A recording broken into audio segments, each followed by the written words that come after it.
اعوذ باللہ من الشیطان الرجیم بسم اللہ الرحمن الرحیم الحمد للہ رب العالمین قال الثالثة انہ تعالی حی لأنہ قادر عالم فیکون حیا بالضرورہ۔ بات ہماری صفات ثبوتیہ میں چل رہی تھی اور اس میں تیسری صفت ثبوتی صفت کمالی حیات ہے۔ اس سے پہلے کہ میں کیا مراد ہے حیات سے اور کیسے ثابت کریں گے حیات کو، پچھلے بات کے ساتھ مرتبط ایک نقطے کا اضافہ کرنا چاہتا ہوں، وہ یہ کہ یعنی ایک عبارت پڑھنا چاہتا ہوں آپ کی خدمت میں، وہ یہ کہ عرض کیا تھا فلاسفہ کی اس عبارت سے متکلمین نے مطلب کو صحیح نہیں سمجھا۔ اس عبارت تھی کہ خداوند متعال جزئیات کا علم علی وجہ جزئی نہیں رکھتا بلکہ علی وجہ کلی رکھتا ہے۔ متکلمین نے یہ سمجھا کہ فلاسفہ قائل ہیں کہ خدا کا علم محدود ہے چونکہ وہ کلی کا تو علم رکھتا ہے لیکن جزئی کا علم نہیں رکھتا، اور انہوں نے کلی اور جزئی کون سا معنی مراد لیا؟ منطق والا، کہ جو کلیات خمس کے اندر بحث کی جاتی ہے، کہ تفصیلاً عرض کیا آپ کی خدمت میں۔ غزالی نے اسی معنی کو مراد لے کر ان کو کافر ثابت کیا، اور شیعوں کے اندر بھی علامہ مجلسی بحار الانوار میں جلد نمبر 4 اور صفحہ نمبر 87 کے اندر یہ بیان کرتے ہیں، اعلم ان من ضروریات المذہب کونہ تعالی عالما ازلا و ابدا، کہ یہ ضروریات مذہب میں سے ہے بلکہ ضروریات اسلام میں سے ہے۔ مذہب کی تعبیر درست نہیں تھی کیونکہ مذہب فقط شیعہ قائل نہیں ہے اس کا بلکہ تمام مسلمان قائل ہیں اس کے۔ بہرحال ضروریات مذہب میں سے ہے کہ خداوند متعال عالم ہے ازل و ابد سے، اور بے جمیع الاشیاء تمام اشیاء کا عالم ہے، کلیاتہا و جزئیاتہا، کلی اور جزئی دونوں کا عالم ہے، من غیر تغیر فی علمہ تعالی، اور خدا کے علم میں کوئی تغیر بھی نہیں آتا۔ اب وہ سابقہ آپ کے ذہن میں آیا تو آپ دیکھیں گے عبارتیں کہاں کہاں پر یہ کہ قیود کیوں علامہ مجلسی بار بار لے کر آ رہے ہیں، مثلا کلیاتہا و جزئیاتہا، کلی جزئی کا بھی علم رکھتا ہے، من غیر تغیر فی علمہ تعالی، اور علم کے اندر تغیر بھی نہیں آتا۔ وہ فلاسفہ کی دلیل یہی تھی کہ اگر جزئی کا علم رکھے تو تغیر لازم آئے گا۔ پھر فرماتے ہیں وَخَالَفَ فِي ذَلِكَ جَمْهُورُ الْحُكَمَاء، اصلا مشہور حکماء اس مسئلے میں اختلاف رکھتے ہیں، یعنی نہیں مانتے اس مسئلے کو۔ وَنَفُوا الْعِلْمَ بِالْجُزْئِيَّاتِ عَنْهُ تَعَالَى، اور انہوں نے نفی کی خداوند متعال جزئیات کا علم نہیں رکھا۔ یہ ہمارے محدث بزرگوار علامہ مجلسی کی فہم ہے، اسی طریقے سے جس طریقے سے غزالی کی فہم تھی۔ تو لہذا جو حضرات فلسفہ نہیں پڑھتے اور اعتماد کرتے ہیں متکلمین کی باتوں کے اوپر، تو آج آپ بھی دیکھیں گے جامعے کے اندر حوزجات علمیہ کے اندر کہ جب بحث ہوتی ہے تو ایک مرحلہ وہ یہی لے کر آتے ہیں کہ فلاسفہ جو ہیں وہ علم الہی کے محدودیت کے قائل ہیں۔ اس کے جواب میں علامہ طباطبائی کی عبارت پڑھتا ہوں کہ علامہ نے نہایت الحکمہ کے اندر یوں کر کے بیان کیا ہے، دیکھیں فرماتے ہیں فالکلیو، عرض کیا تھا کہ کلی اور جزئی فلسفے میں ایک الگ معنی میں استعمال ہوتی ہے، منطق والا معنی نہیں ہے جو کہ متکلمین نے سمجھا تھا۔ کیا ہے کلی کا معنی؟ علامہ یوں فرماتے ہیں فالکلیو هو العلم الذي لا يتغير بتغیر المعلوم الخارجی، علم کلی اس علم کو کہا جاتا ہے کہ جو معلوم خارجی کے تغیر سے متغیر نہیں ہوتا. کصورت البناء التي يتصورها البناء فيبني عليها، جس طرح کے عمارت کی صورت کہ جس کو بنا نے، معمار نے تصور کیا تھا اور اس صورت کے مطابق کیا کیا ہے، عمارت کو بنایا ہے. اب یہاں پر بنا کا جو علم ہے وہ عمارت کی تبدیلی کے ساتھ تبدیل نہیں ہو رہا، کیونکہ عمارت روز بروز جو ہے وہ تبدیل ہوتی جا رہی ہے. پہلے وہ چار دیواری کی صورت میں تھی، پھر وہ کمرے کی صورت میں آئی، پھر وہ طبقات میں بدلی جا کر.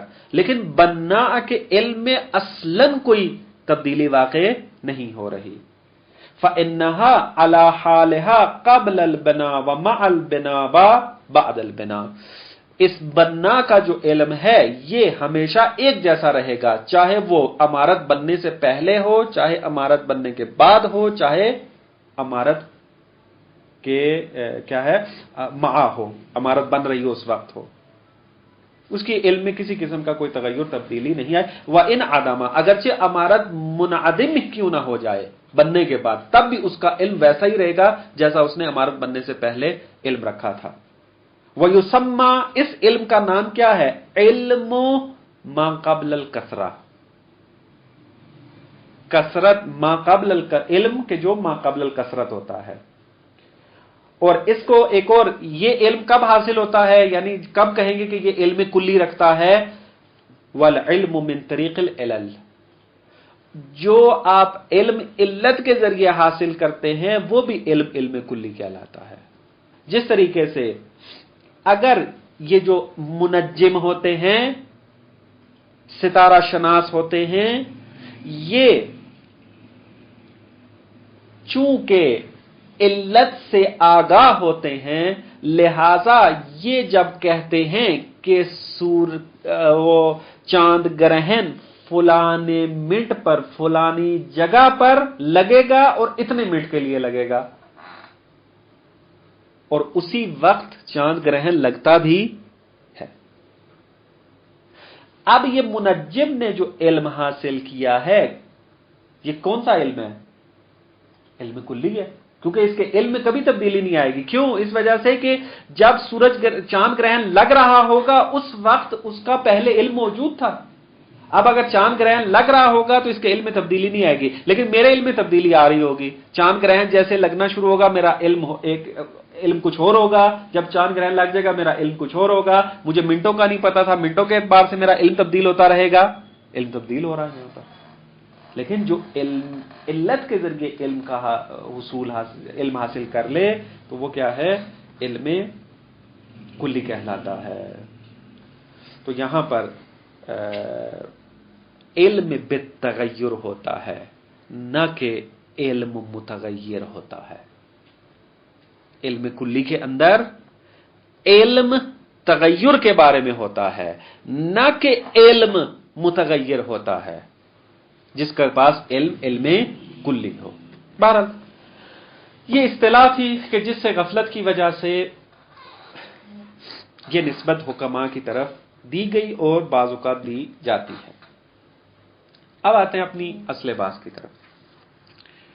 تیسری صفت ثبوتی و صفت کمالی جو خداوند متعال کے لیے کتاب کے اندر ثابت کی جا رہی ہے وہ یہ ہے کہ خداوند متعال حیات رکھتا ہے، خدا حی ہے.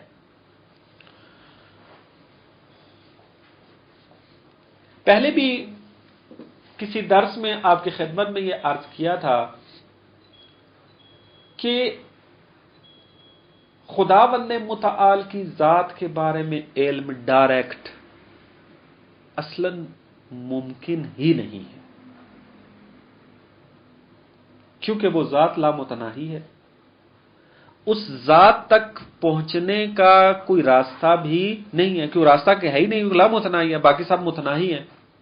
پوری کی پوری کائنات، تمام کے تمام انسان، تمام کے تمام مخلوقات. تو ڈائریکٹ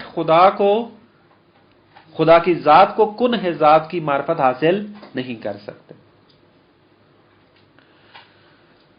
دوسرا مرحلہ یہ آتا ہے کہ اب ہم خدا کو پہچاننا تو چاہتے ہیں، بغیر پہچانے خدا کی عبادت نہیں ہوتی، بغیر پہچانے خدا کو مانا نہیں جاتا، کچھ نہ کچھ تو پہچان ہونی چاہیے. پھر خدا نے خود بھی کہا ہے کہ معرفت حاصل کرو میری. کیسے معرفت حاصل کریں؟ تو اس کا ایک راہ حل جو پیش کیا گیا وہ یہ ہے کہ صفات خدا کے ذریعے پہچانو خدا کو، صفات کے دروازے سے وارد ہو خدا کو پہچاننے کے لیے. لیکن ہمارا نظریہ چونکہ یہ ہے کہ وہ صفات کے جو صفات ذات ہیں، جیسے علم ہے، جیسے قدرت ہے، جیسے حیات ہے، صفات ذات یہ عین ذات ہیں.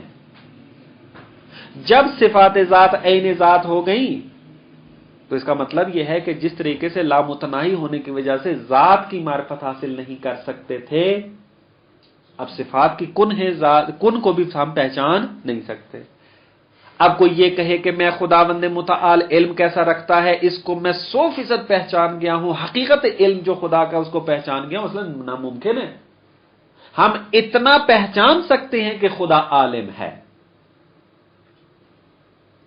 لیکن حقیقت علم خدا کی کیا ہے اس کو پہچان نہیں سکتے، کیونکہ حقیقت علم خدا کے اندر لامتناہی ہے، اور میرا علم کیا ہے؟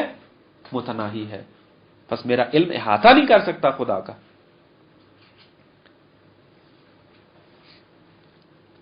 پھر کیا کریں؟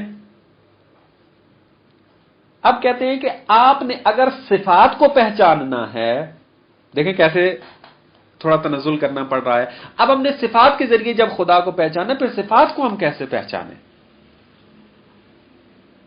کیونکہ بعض صفات ذات عین ذات، ٹھیک ہے صفات فعل جو ہیں وہ زائد بر ذات ہیں، لیکن صفات ذات تو عین ذات ہیں، وہ تو لامتناہی ہیں. کہتے ہیں کہ صفات ذات کے جو عین ذات ہیں ان کی پہچان آپ اگر کرنا چاہتے ہیں تو آثار کے ذریعے کریں. آپ دیکھیں کہ اگر کسی ذات کے اندر حیات پائی جائے تو اس سے کیا اثرات باہر نکلتے ہیں، یعنی کیا اثرات نظر آتے ہیں اس کے اندر. اگر کوئی ذات قدرت رکھتی ہے تو اس سے کون سا اثر باہر آتا ہے؟ آثار کو پہچان کر آپ صفات تک پہنچ جائیں گے.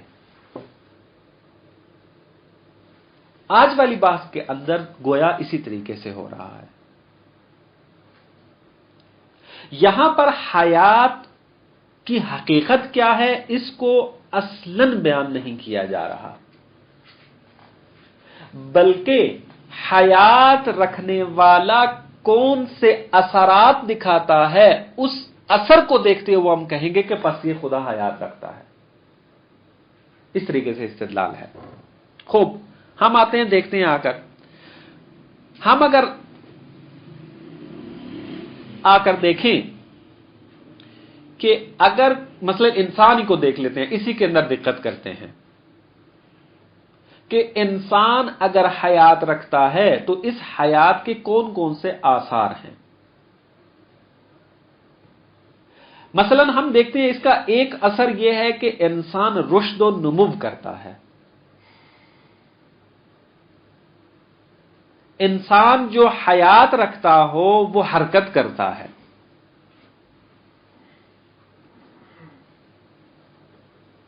لیکن ہم اس قسم کے آثار کو خدا کی طرف تو نسبت نہیں دے سکتے. کیوں؟ اس وجہ سے کہ رشد و نمو جسم کی خصوصیت میں سے ہے اور خدا جسم سے منزہ ہے. حرکت عالم مادہ کا خاصہ ہے اور خدا عالم مادہ سے مجرد ہے، مادہ سے مجرد ہے. ہم نے دقت کر کے ایسے آثار کو کشف کرنا ہے کہ جو مشترک ہوں، یعنی ایسے آثار ہوں کہ جو ہم خدا کی طرف نسبت دے سکتے ہوں. جب ہم دقت کرتے ہیں تو دیکھتے ہیں کہ دو ایسے اثر ہیں کہ جو ہر زندہ کے اندر موجود ہیں اور ان دو اثر کو اگر ہم خدا کی طرف نسبت دے دیں کوئی مشکل پیش نہیں آتی. وہ کون سے دو اثر ہیں کہ جو انسان زندہ ہوتا ہے وہ قدرت رکھتا ہے، فعال ہوتا ہے، اور دوسرا اثر یہ ہے کہ جو بھی ذات زندہ ہو وہ درک کرتا ہے، وہ درک کرتی ہے، ذات اس کی درک رکھتی ہے، علم رکھتی ہے.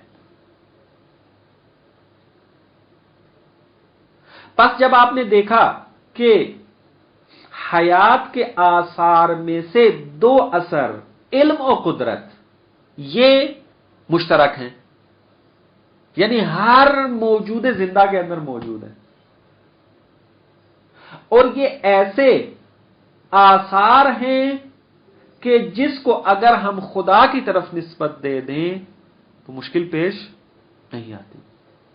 کیوں؟ کیونکہ علم اور قدرت یہ آثار کمالیہ میں سے ہیں، اور کمال ہے کس کا؟ وجود کا. خدا وجود ہے. رشد و نمو کمال کس کے تھے؟ جسم کے. خدا جسم نہیں رکھتا، لہذا ہم اس کی طرف نسبت نہیں دے سکتے تھے. لیکن علم و قدرت یہ کمال ہے وجود کے لیے، نہ کہ خاص چیز کے لیے، نہ کہ خاص مرتبے کے لیے، بلکہ وجود کے کمال میں سے ہیں. چونکہ خدا وجود ہے لہذا ہم علم و قدرت کی نسبت خدا تک دے سکتے ہیں. ہاں ایک فرق رہ جائے گا، کیا؟ کہ علم و قدرت ہمارے مورد میں اور ہے اور خدا کے مورد میں اور ہے. اس کے اوپر تھوڑی سی بات کی تھی، شاید آپ کے ذہن میں ہو. وہاں پر کہا تھا کہ ہم جو صفات کی نسبت خدا کو دیتے ہیں وہ مفہوماً دیتے ہیں. ہم قائل ہیں کہ علم کا معنی یہ ہے، علم کا مصداق آیا ہمارے والا ہے خدا کے اندر یا فرق کرتا ہے؟ فرق کرتا ہے. خدا کے اندر علم لا متناہی ہے، ہمارے اندر متناہی ہے. خدا کا علم عین ذات ہے، ہمارا علم زائد بر ذات ہے. اسی طریقے سے قدرت. پس ہم نے کیا کیا؟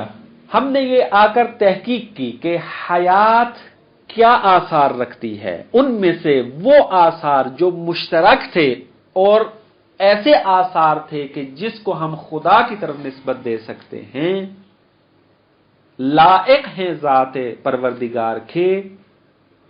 ان کا جب استخراج کیا دقت کرنے کے بعد تو معلوم ہوا کہ جو بھی حی ہوتا ہے وہ عالم بھی ہوتا ہے، قادر بھی ہوتا ہے. اور ہم چونکہ دلیل عقلی کے ذریعے ثابت کر چکے ہیں کہ خدا عالم بھی ہے اور قادر بھی ہے، پس جب یہ دو چیزیں ثابت ہو گئی حیات خود بخود ثابت ہو جائے گی. اس کے لیے الگ دلیل بنانے کی ضرورت نہیں ہوگی. بات واضح؟ عبارت دیکھیں. قال الثالثۃ انہ تعالی حی، خداوند متعال حی ہے. لانہ، کیوں حی ہے؟ دلیل کیا ہے آپ کے پاس؟ لانہ قادر عالم، چونکہ خدا قادر اور عالم ہے. چونکہ قادر اور عالم ہے فیکون حیا بالضرورہ، پس وہ حتماً کیا ہے؟ حی بھی ہے. میرے خیال میں یہ ہم عبارت بھول جاتے ہیں ہر دفعہ. پچھلی عبارت بھی نہ، وہ جب شارح کی عبارت پڑھتے ہیں تو مصنف کی عبارت پڑھنی ہوتی ہے ختم کرنے کے بعد. تو یہ ذہن میرا کیا کریں، پتہ نہیں میں نے پچھلی عبارت پڑھی یا نہیں پڑھی. میرے خیال میں وہ ایک ہی لائن تھی، اس کی وضاحت کر دی تھی اسی کے اندر ہی. بہرحال ہاں، یہ چونکہ مطالعہ واضح ہو گیا خود ہی اس کو پڑھ کے مطلب واضح کر سکتے ہیں. اقولو من صفات ثبوتیہ، صفات ثبوتیہ میں سے خدا کی یہ ایک صفت ہے، کونہ تعالی حیا، خداوند متعال حی ہے. فقال الحکماء و ابو الحسین بصری، ابو الحسین بصری یہ معتزلہ کا عالم گزرا ہے اور بہت بڑے عالم دین ہیں، اور یہ متوفا ہیں یعنی فوت ہوئے ہیں 446 ہجری کے اندر. نام پورا اس کا یہ ہے محمد بن علی الطیب البصری، کہ اس کو ابو الحسین کے نام سے یاد کرتے ہیں. بعض اس کو ابو الحسن بصری بھی کہتے ہیں، لیکن صحیح اور درست جو نام ہے اس کا وہ ابو الحسین ہے. ابو الحسین بصری. حیاتہ، یہ کیا کہتے ہیں؟ حیاتہ عبارتن، یعنی خدا بند متعال حیات رکھتا ہے. اس کا معنی کیا ہے؟ یعنی معنی یہ ہے کہ صحت اتصاف ہی بالقدرت والعلم، خدا کے لیے ممکن ہے کہ وہ متصف ہو جائے قدرت اور علم کے ساتھ. اب وہ والا قاعدہ آپ اپنے ذہن کے اندر رکھے کہ جب ایک چیز خدا کے لیے ممکن ہو جاتی ہے تو وہ فوراً کیا ہے؟ واجب ہے، کیونکہ امکان اگر باقی رہے تو خدا کے اندر امکان کا راستہ نکل آئے گا، اور خدا واجب الوجود من جمیع الجہات ہے. وقال الاشاعرہ ہی صفت زائدۃ علی ذاتہ مغایرۃ لہذا الصحہ، لیکن اشاعرہ قائل ہیں کہ حیات صفت زائد بر ذات ہے، اور یہ اس صحت کے مغایر ہے کہ جو آپ نے بیان کیا ہے نا.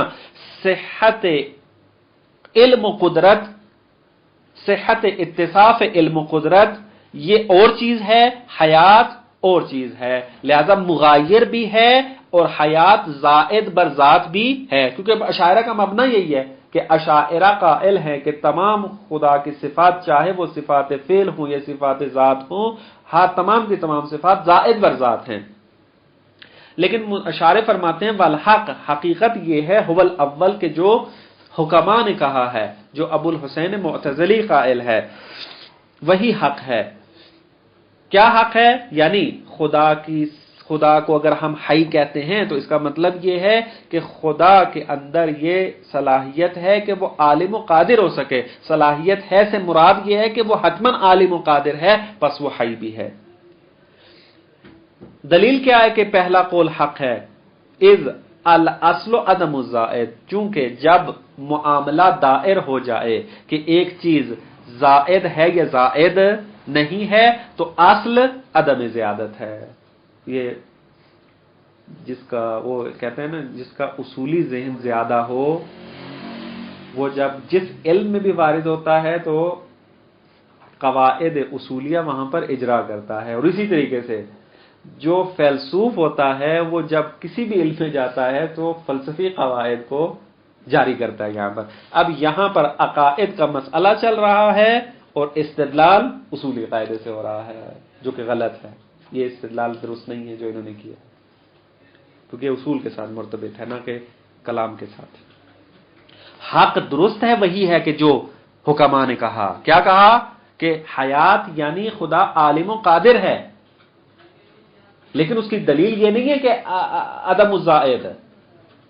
صفات عین ذات ہیں، اس کی دلیل اور ہے. زائد بر ذات والا نظریہ غلط ہے، اس کی دلیل اور ہے، نہ کہ یہ دلیل ہے کہ جو اصول والی ہے کہ اصل جو ہے وہ عدم الزائد ہے. بہرحال والباری تعالی قد ثبت انہ قادر عالم، اور یہ بات ثابت ہو چکی ہے کہ خداوند متعال عالم اور قادر ہے. فیکون حیا بالضرورہ، پس چونکہ عالم ہونا اور قادر ہونا یہ آثار میں سے ہیں حیات کے، فیکون حیا بالضرورہ، پس وہ حتماً کیا ہے؟ حی ہے. وہو المطلوب، اور یہی مطلب ہم ثابت کرنا چاہتے تھے. والسلام علیکم ورحمۃ اللہ.